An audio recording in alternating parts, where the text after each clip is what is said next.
¿Qué tal? ¿Cómo estamos? ¿Bien? Espero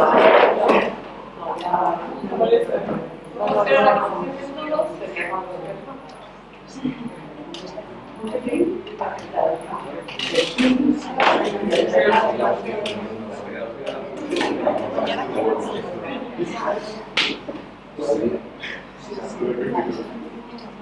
Vamos a continuar con las clases. En esta segunda parte vamos a acercarnos a Confucio. ¿Todos conocemos a Confucio? Bueno, sí. Bueno, primeramente yo me llamo Bárbara, ¿sí? Todos me ubicáis mi nombre. Y vamos a empezar. El Confucio junto al confucianismo ha influenciado el pensamiento chino durante los últimos 2500 años. Casi nada. Y uno podría preguntarse cómo puede ser que haya perdurado durante tanto tiempo, porque aunque la China de ahora no es la misma que la de antes, pues sigue formando parte de la vida cotidiana en la cultura china. Y es que las ideas de Confucio al final se han convertido, o han sido, siempre estado vinculadas con ideas atemporales. O sea que sus ideas, sus valores, sirvieron en su momento histórico y pueden servir en cualquier momento, porque trascienden el tiempo. ¿Y qué es lo que Confucio? Bueno, hay varias ideas de Confucio, yo me voy a centrar en el orden, que abarca bastantes matices, pero si hay una idea principal en el pensamiento de Confucio, es justamente intentar y conocer a esta persona ha sido tan fuerte la influencia que ha provocado de ellos que cuando hablaban de ellos en alto, es como cuando nosotros pasamos un fin de semana increíble y llega el lunes y le contamos a nuestra familia, a nuestros compañeros lo que hemos vivido, para que lo tiene una parte que le hemos añadido, pero nunca se oculta la verdad, que ha sido un fin de semana. Pues lo mismo con Confucio. Y dentro de tanta leyenda, por ejemplo, dicen que cuando nació, su casa lo custodiaban dos dragones, uno al este y otro al oeste. Podemos creer que había dragones o no, pero lo que nos está diciendo es que iban a hacer un alma muy fuerte, muy poderosa, una manera de enaltecer y darle cariño, darle potencia al personaje en sí. Bueno, él nació en una familia noble y es el hijo del tercer matrimonio de su padre. O sea, cuando el padre de Confucio se casó 3 veces y cuando lo tuvo muy mayor, pero muy mayor, tenía más de 70 años. ¿Y por qué? Porque el padre de Confucio tenía un fuerte vínculo con las ceremonias. Y tradicionalmente en China, la única manera de transmitir las ceremonias se podían hacer mediante un hijo varón. Entonces se casó 2 veces más, pero solo obtuvo hijas, hasta que nació Confucio. Pero bueno, siendo tan mayor, nació y Confucio vivió con su madre, fue criado por su madre. Desde muy pequeñito llamaba la atención, porque no era un niño muy normal. ¿Por qué? Porque cuentan que desde ser muy pequeñito no le prefería hablar con los ancianos más que jugar, con las que le contaran historias. O sea, tenía un fuerte vínculo en las ansias de conocer la tradición, de conocer las respuestas a las preguntas que desde muy pequeñito tenía. Eso es muy común. Pues estas ganas de conocer y estudiar la historia, la tradición, le hicieron que con 17 años ya fuese funcionario extraordinario para el Estado. Y lo hizo tanto bien que fue subiendo de cargo y con 25 años era era una figura destacada, no solo por su trayectoria o por su forma de aportar al Estado, sino por su cultura. ¿No? Podías hablar con él de cualquier cosa, de filosofía, de política, de ética, se convirtió en una referencia en su entorno. En 27 años no sé dónde paraba este hombre. Bueno, hubo una experiencia crucial en su vida que fue un viaje que hizo a la capital del estado. Quedó tan maravillado con cómo se organizaba el estado que él reforzó su convicción de crear esa reforma para conseguir una buena moral y una buena política. Y siguió creciendo hasta que logró ser ministro de Justicia del Estado de Perú, que es el más alto cargo que uno podía alcanzar en aquella antigua China. Luego, por encima, estaban los príncipes. Y así tuvo la oportunidad de poder transmitir este sendero para llegar para la práctica de la virtud y desarrollar los poderes latentes de lo que debería ser un buen ciudadano, un buen gobernante, a través de su príncipe, el príncipe del Estado de Perú. ¿Pero qué pasó? Que lo estaba haciendo tan bien que los estados vecinos empezaron a tener un poquito de resquemores. Y eso no les interesaba. Entonces, ¿qué hicieron? Como Confucio era incorruptible, porque tenía una fuerte moral, fueron y lo colocaron. Imaginaros que decepción la de Confucio perder la oportunidad de poder desarrollar sus ideas y llevar a la práctica. ¿Y qué hizo? Abandonó su cargo y empezó a recorrer la China impartiendo sus ideas. Pero esta vez no solo a los príncipes, porque en aquella época quien podía adquirir o alcanzar la educación eran los príncipes, sino a todo aquel que quisiera mejorarse, que quisiera seguir el camino de la vida.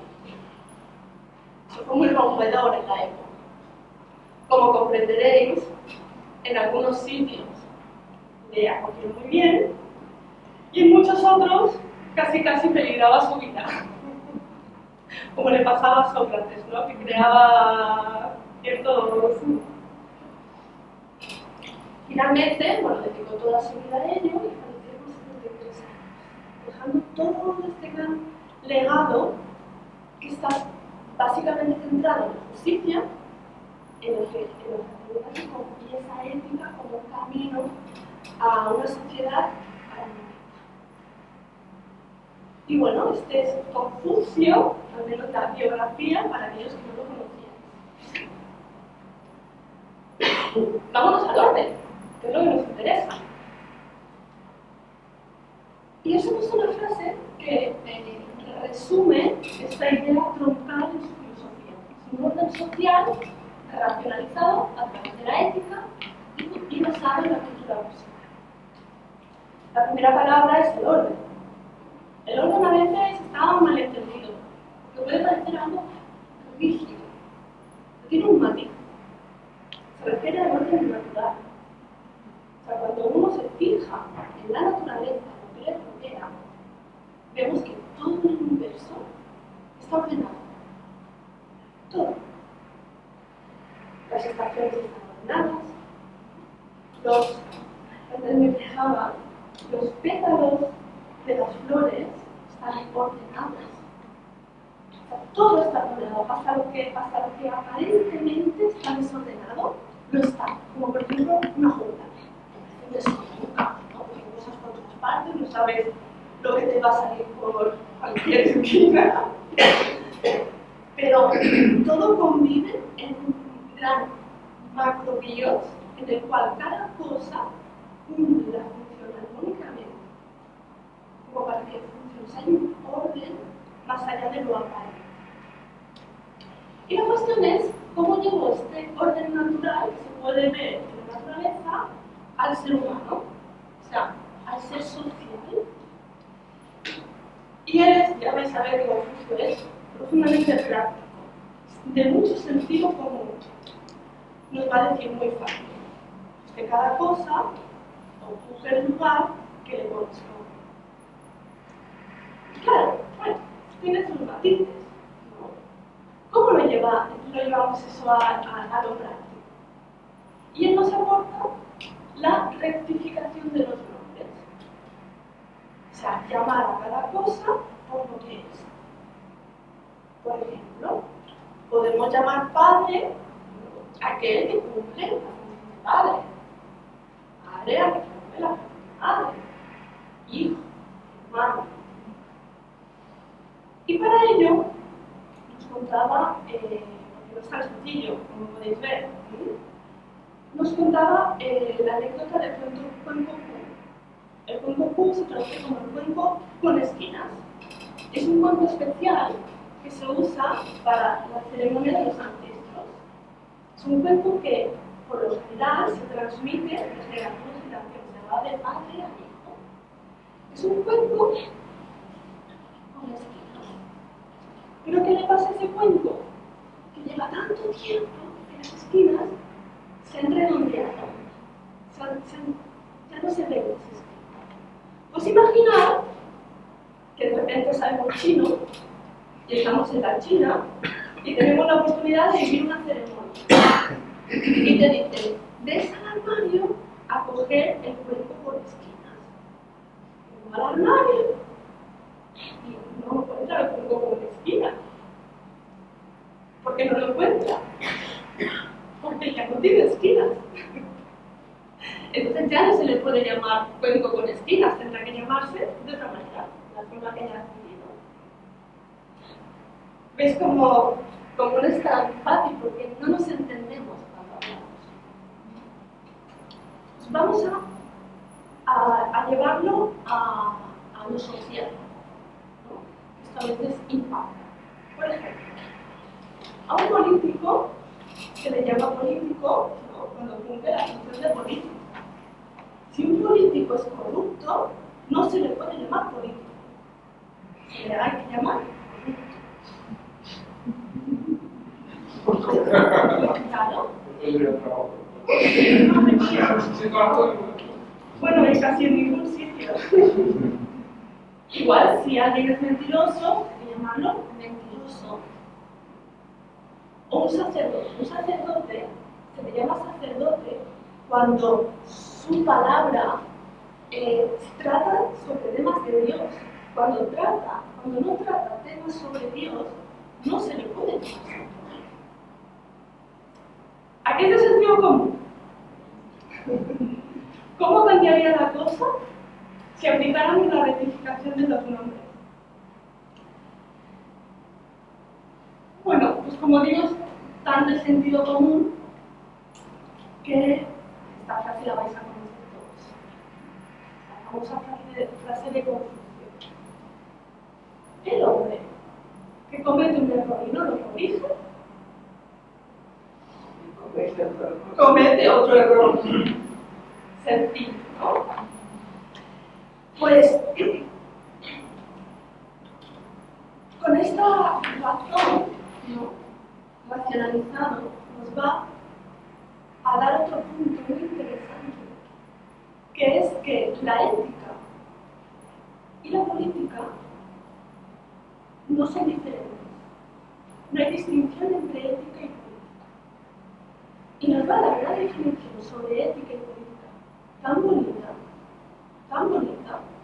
También hay que decir que no solo Confucio definía así la ética y la política, también lo han hecho Platón, Aristóteles, todos lo hacen de la misma manera. Os voy a leer despacio para que lo escuchéis bien, para que os regodeéis. La ética es la ciencia que busca armonizar a los seres humanos para que broten en él las fuentes del bien y de la justicia. Es la ciencia que busca armonizar a los seres humanos para que broten en él las fuentes del bien y de la justicia. Precioso. Y ahora veréis la política. La política es la ciencia y el arte de conducir, educar y armonizar a los pueblos, elevándolos desde sus fundamentos físicos y biológicos hasta las cumbres de la realización en lo emocional, en lo mental y en lo espiritual. ¿Vamos a ver? Me encanta. Es la ciencia y el arte de conducir, educar y armonizar a los pueblos, elevándolos desde sus fundamentos físicos y biológicos hasta las cumbres de su realización emocional, mental y espiritual. Y hay dos palabras clave, tanto en la definición de ética como en la definición de política, que es armonizar, o sea, poner orden. La diferencia es que en la ética armonizamos al individuo y la política a las sociedades. Y ahora veis que os he dado como un papelito al principio. ¿Qué creéis que vamos a hacer con ese papelito? Que cada uno ocupe el lugar que le corresponde. Entonces, no sabía si seríamos tantos, lo vamos a intentar. A ver qué dice el papelito, sin orden, sí con orden. A ver. Venga, una esquinita. Lo vamos a ver. Sin miedo, tenéis que ir a presionar.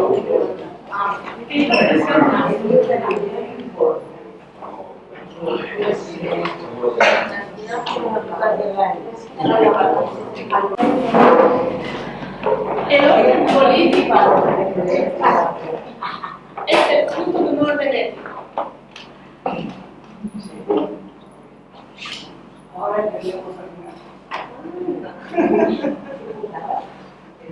Así el Li, que es ese orden, sería la plasmación en la Tierra de un orden celeste. ¿Y cómo podemos nosotros, también esto es el camino de doble sentido? Porque por un lado uno puede plasmar ese orden celeste, si nos parece bien, en la Tierra, pero también podemos usar ese orden para elevarnos hacia el cielo. Y lo mismo le pasa con la ética y la política. Si yo a nivel individual, por la práctica de la ética, de una buena conducta, ordeno mi mundo físico, o sea, tengo una buena salud, ¿no? Mi mundo emocional, mi mundo mental y mi mundo espiritual, indudablemente va a repercutir a la sociedad. Y al revés, si la sociedad, o sea, la política, puede canalizar ese orden y hacer que sus individuos puedan estar armonizados, también va a potenciar que cada uno de los individuos puedan desarrollar esa actividad.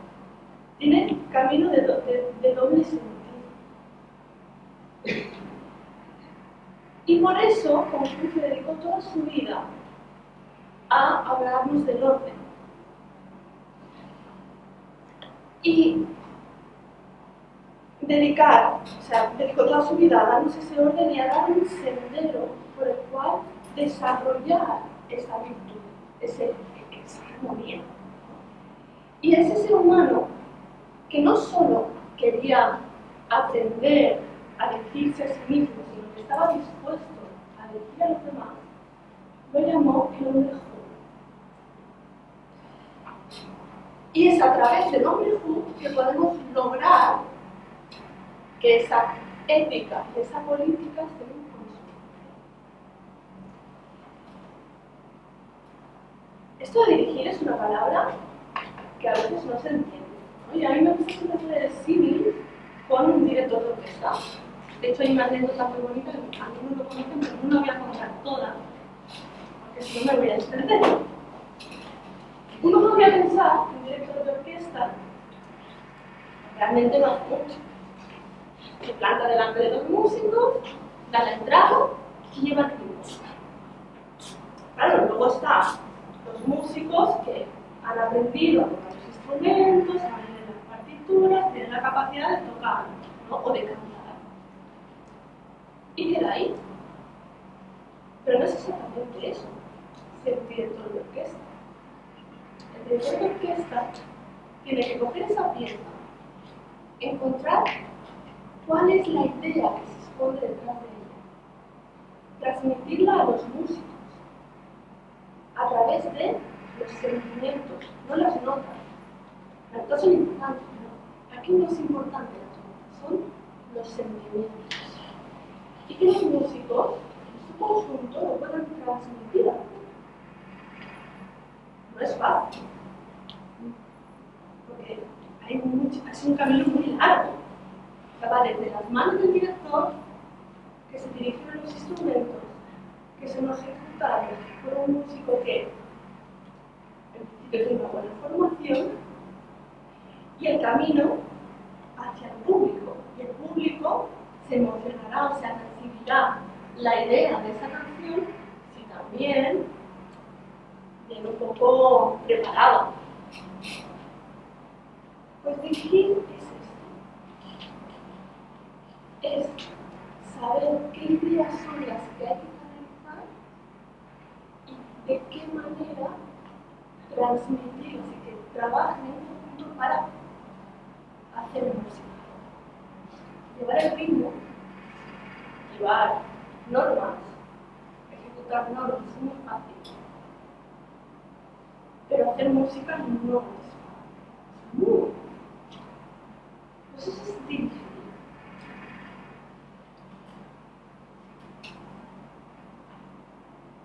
Y bueno, tenía otra idea, pero me la voy a saltar por el tiempo, tengo un poquito, y no quiero perder la oportunidad de leeros, además me gusta leerlos, tranquila, algunos extractos de cómo debería ser ese hombre justo, o sea, que ha aprendido a dirigirse a sí mismo y que tiene la capacidad de dirigir a los demás, de dirigir a los pueblos.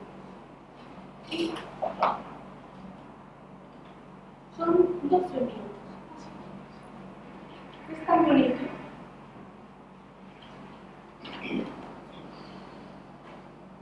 Un Hu cultiva su inteligencia noche y día para prepararse a dar los consejos que les solicitan.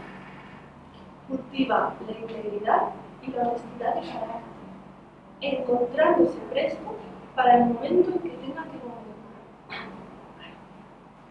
Se esfuerza por ordenar su conducta personal para estar en debidas condiciones cuando ocurre el cambio. Tal es su independencia. Un Hu puede ser abordado por suaves maneras, pero la fuerza no le asusta. Es afable, pero no le pueden obligar a hacer lo que no quiere. Y puede llegar al patíbulo, pero no a la humillación. Es simple y frugal en su vida, y sus defectos o errores pueden aparecer vagamente, pero no pueden ser señalados groseramente en su cara. Tal es su fuerza de carácter. Un Hu vive con los modernos, pero estudia a los antiguos. Lo que hace hoy se transformará en un ejemplo para las generaciones que le sigan. Cuando vive en la época de caos político, ni solicita favores a las autoridades, ni es promovido por los de abajo. Y cuando los mezquinos políticos unen su acción para difamarlo o injuriarlo, su vida puede verse amenazada, pero el curso de su conducta no puede cambiar. Aunque viva en peligro, su alma continúa siendo suya, y aun entonces no olvida los sufrimientos de su pueblo. Tal es su sentido de responsabilidad. Un Hu es siempre amplio en sus conocimientos, cultiva su conducta sin cesar y en su vida privada no se abandona. Cuando sale airoso, no se aparta de la verdad. En sus maneras personales aprecia vivir en paz y en armonía con los demás. Cultiva la belleza de su carácter y es pausado en sus hábitos. Admira a los que son más inteligentes que él y es generoso con el grupo. Por otra parte, es fundamentalmente flexible. Tal es su orden del espíritu y su serenidad de carácter. Imaginad qué maravilla sería tener un ser humano de altura dirigiendo a los pueblos, un sabio dirigiendo.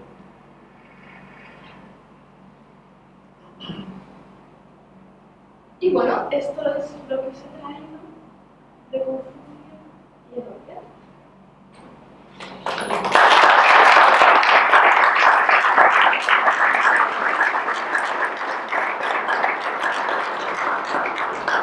Y ahora, pues, no sé si tenéis alguna cuestión, alguna pregunta, alguna reflexión sobre Confucio y Edoquia. Sí, ¿qué podría haber significado de Confucio y el Overman de Nietzsche? Sí, junto al el príncipe de, perdón, Aristóteles, hablan más o menos de lo mismo. Yo no me lo he leído mucho, es lo que no se relaciona, pero entonces Relacionaba de la superación de una sea, el proceso de ser hombre como el centro de todas las Dios, va a ser la temática anterior, para de ser Dios, ser el hombre el centro de los Dios, y más que un superhombre, el concepto de Superman es más el mejorar y el ser la mejor versión de ti mismo. No sé si esa es mi percepción Sí, sí es acertada porque Confucio justamente se le ha sacado mucho de no hablar de Dios.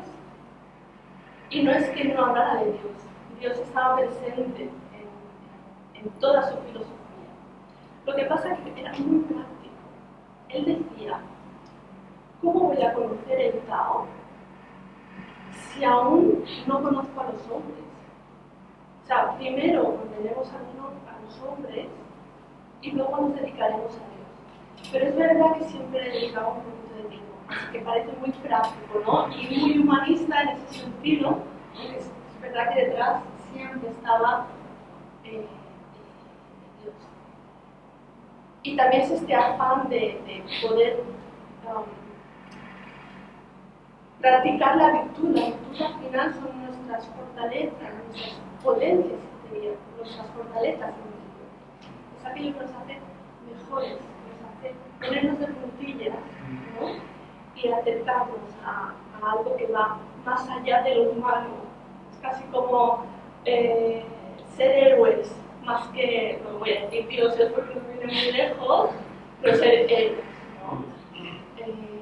Y sí, claro que tiene que ver, pero es verdad que tenía que comentar ese matiz de Confucio sobre hacia dónde enfoca sus ideas. Una pregunta. O sea, la ética me parece un debate mucho jugo porque cada uno puede tener su código ético. O sea, todo el mundo sabe más o menos lo que es ser buena persona, pero cada uno tiene su código ético. En este caso, Confucio, ¿cómo puede asegurar o cómo propone encontrar la ética correcta para el mundo? No sé si me explico.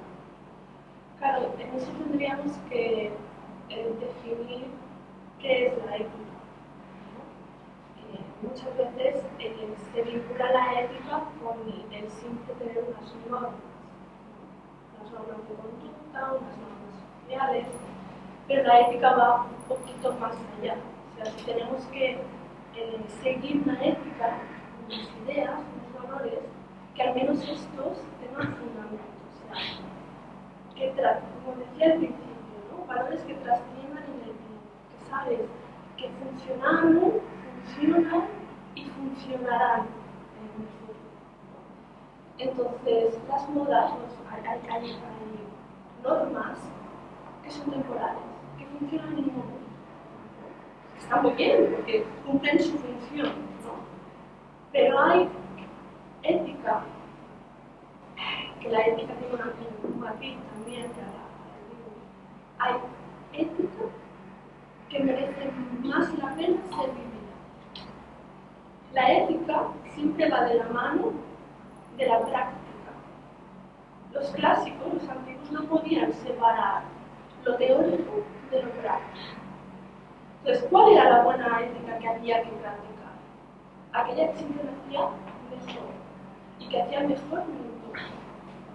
Entonces, ahí ya hay que discernir cuáles son mis valores o qué sendero de valores quiero ir transitando.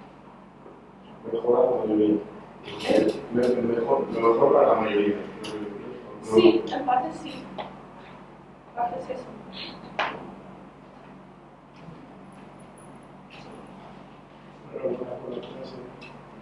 Una pregunta, en la China actual siguen los principios de Confucio y segunda pregunta, ¿en qué otro país del mundo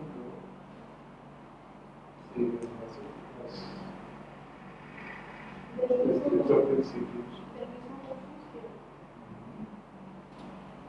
Bueno, realmente las ideas de Confucio, no hay, como antes Sara decía que hay un porcentaje de personas que el confucianismo, las ideas de Confucio, han quedado arraigadas en la cultura en sí. O sea, es verdad que la China de ahora, que es una China comunista, por ahí, sí, bueno, sí, capitalista. Pero está arraigado en otras ideas, como por ejemplo los mitos. O sea, Confucio ha influenciado mucho más allá de y fue muy particular dentro de China. Entonces, yo no conozco otro sitio donde se sigan las ideas de Confucio, más que por aprenderlas, estudiar. En un país asiático, es curioso. Por eso, Ya, bueno, pero así como el budismo sí que se ha extendido muchísimo, ¿no? Y casi está presente en todos los países asiáticos, ¿no? Es verdad que se quedó acotado en ese territorio. Quería comentar, has realizado la ponencia en relación al concepto de Confucio sobre el orden. Entonces, en tu estudio sobre este tema, sobre Confucio, ¿tú crees, en el fondo, que Confucio transmite esta doctrina o esta filosofía porque se da cuenta del concepto de caos? Es decir, si Confucio, al ser un filósofo, es una persona inteligente, muy desarrollada para su tiempo, si veía en la relación de la naturaleza entre el orden y el caos, esa misma relación en lo terrestre, de lo que afecta al ser humano, tanto a nivel individual como a nivel social. Es decir, que esta forma de pensar... El contexto histórico, como lo he comentado, porque si no era demasiada cosa, era bastante complejo. O sea, tenemos China, no era la China que tenemos ahora, era una serie de estados que luchaban entre sí. Entonces, era un momento histórico en que además había habido división entre familias, estados, muy conflictivo, muy bárbaro. Sí, o sea, guerra, muy guerrero esto, ¿no? Pero guerrero no de la lucha interior, sino de la lucha entre unos con los otros, ¿no? Y, como decía, con su sentido común, ¿de qué manera puedo frenar toda esta vorágine de cosas que están ocurriendo, ¿no? Pues con sentido común, siendo práctico, pues vamos a ser prácticos. Por eso sus ideas están todas teñidas de esta practicidad, porque era un momento muy confuso, muy de caos, y era el día a día. Pero, o sea, si tú consideras que Confucio asociaba el caos, el concepto de caos con el concepto del mal. ¿De qué te Del mal. Del mal. El mal tanto para la sociedad como para Sí, el ser humano. yo que sí.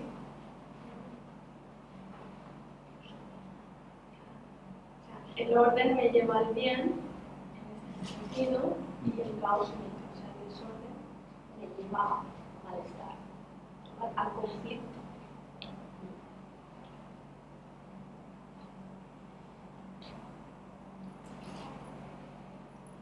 Hablando del orden, Sí. hay mucho orden impuesto. Estoy pensando en el fascismo, por ejemplo, que no sirvió precisamente.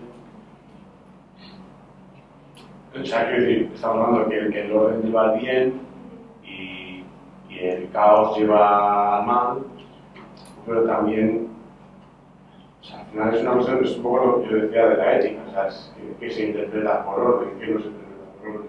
Entiendo que hablamos todo el rato del orden natural, Sí. que está todo estable y que no hay desorden. Pero al final, o sea, siempre hay un desorden. O sea, Sí, que porque- haya desorden, a veces es orden. Porque dentro, como decía el ejemplo de la jungla, ¿no? O sea, Exacto. evidentemente ninguno somos un hombre fu. Por lo menos yo no conozco ningún hombre fu. Entonces, no estamos ordenados, no estamos ni siquiera nosotros ordenados con nosotros mismos, ¿no?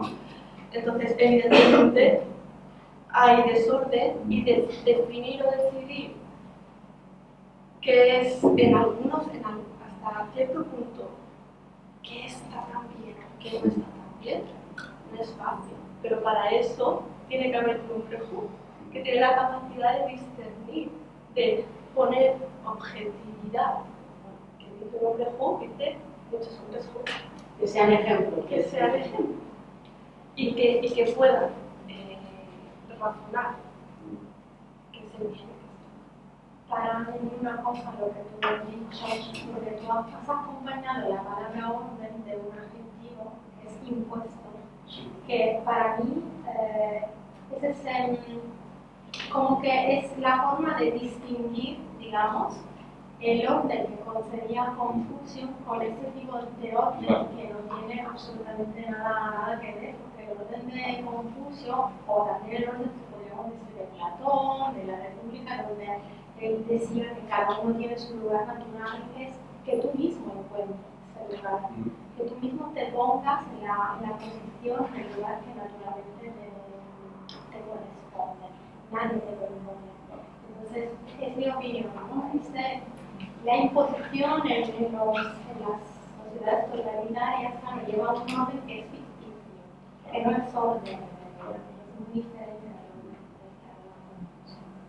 Claro, pero la política, los políticos, los perversos son perversos, está claro.